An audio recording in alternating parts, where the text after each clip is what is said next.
भारत की नई शिक्षा नीति 2020। ये भारत सरकार ने अभी नई शिक्षा नीति की घोषणा करी है जो 34 साल के बाद आई है।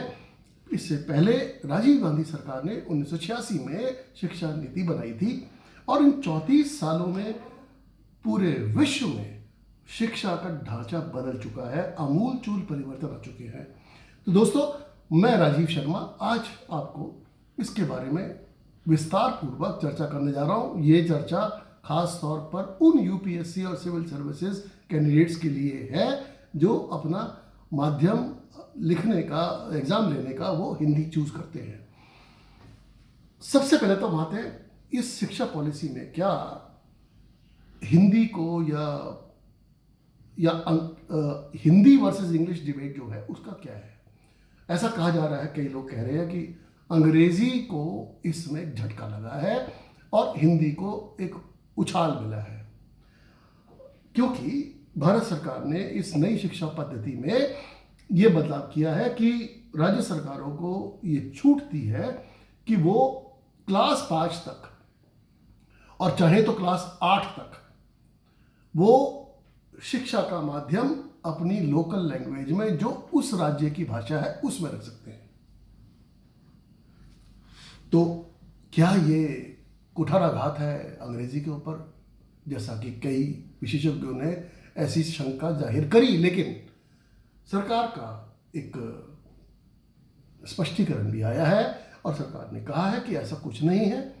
और जो लोग लोग ये जाहिर है, लोग सोचेंगे बीजेपी सरकार है, ये एक अपना ये केसरिया एजेंडा लेकर के चल रहे हैं।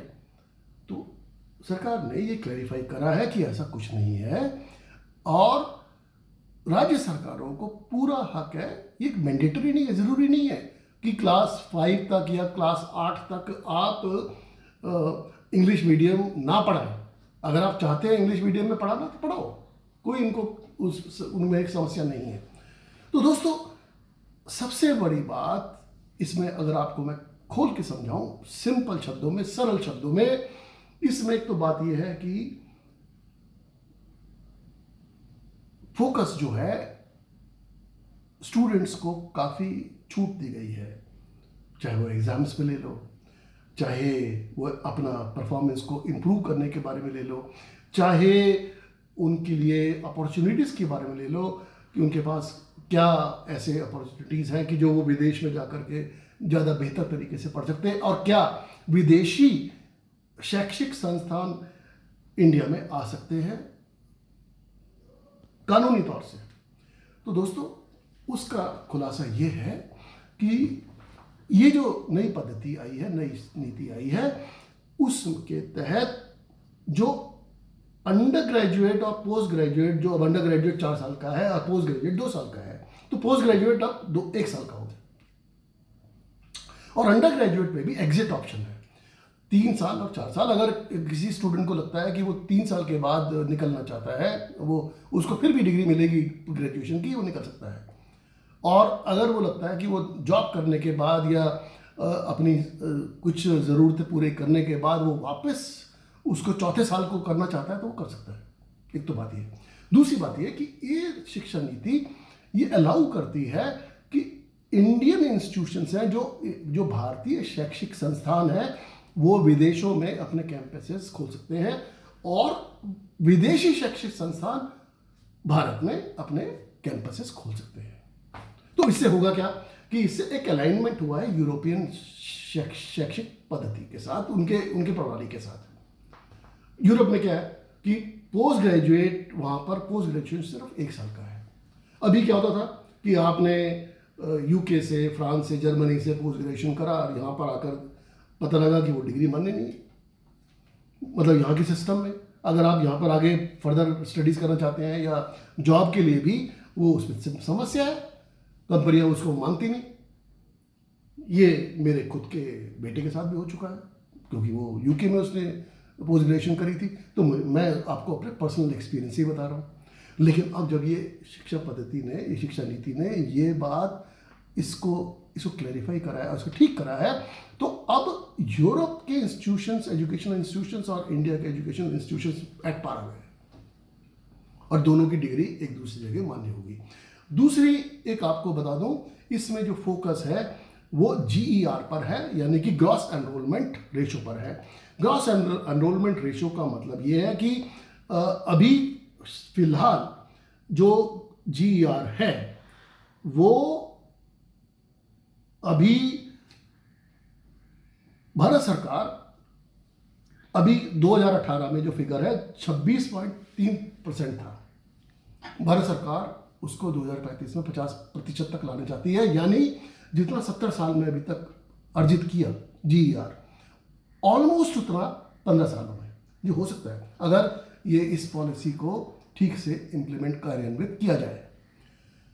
दूसरी बात दोस्तों, एक इंपॉर्टेंट बात है कि जो अब अगर आप स्कूल एजुकेशन और हायर एजुकेशन में फर्क देखें तो कितने यूनिवर्सिटीज हैं हिंदुस्तान में? 993। कितने कॉलेजेस हैं हिंदुस्तान में? 39,931। कितने स्टैंड अलोन इंस्टीट्यूशंस हैं हायर एजुकेशन में? 10,725। अब स्कूल्स कितने हैं? 15 लाख। स्कूल में बच्चे कितने हैं?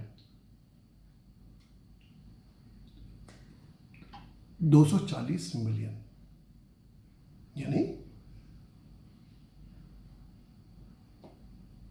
240 मिलियन बच्चे, उसमें से 52.5% तो सरकारी स्कूलों में पढ़ते हैं।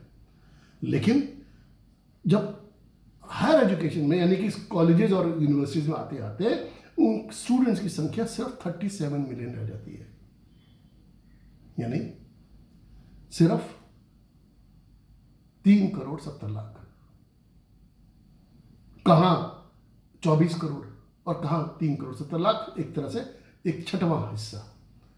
तो अब इससे क्या होगा कि जो एक स्टूडेंट्स को एक फ्लेक्सिबिलिटी मिलेगी तो उससे ये भी रेशो इंप्रूव होगा और अधिक से अधिक स्टूडेंट्स अपनी स्कूल एजुकेशन समाप्त करने के बाद, जहाँ पर उनको, हालांकि क्योंकि स्कूल एजुकेशन फर्क ये भी है कि स्कूल्स में इंडिया में मिड डे मील्स मिलता है, उनको फ्री किताबें और बैग और यूनिफॉर्म वगैरह सब मिलते हैं, जूते वगैरह सॉक्स वगैरह सब मिलते हैं, जो कॉलेज में नहीं मिलता। तो लेकिन जैसे जैसे विकास बढ़ता जाएगा, जैसे जैसे विकास होता जाएगा, वैसे वैसे लोगों में एक अवेयरनेस भी आएगी कि भाई हायर एजुकेशन की अपनी वैल्यू है। तो इससे ये होगा और ये शिक्षा नीति इसको आगे बढ़ोतरी देती है, इसको आगे इंकरेज करती है। तो दोस्तों, मैं उम्मीद करता हूं कि आपको ये मेरा वीडियो ट्यूटोरियल पसंद आया होगा।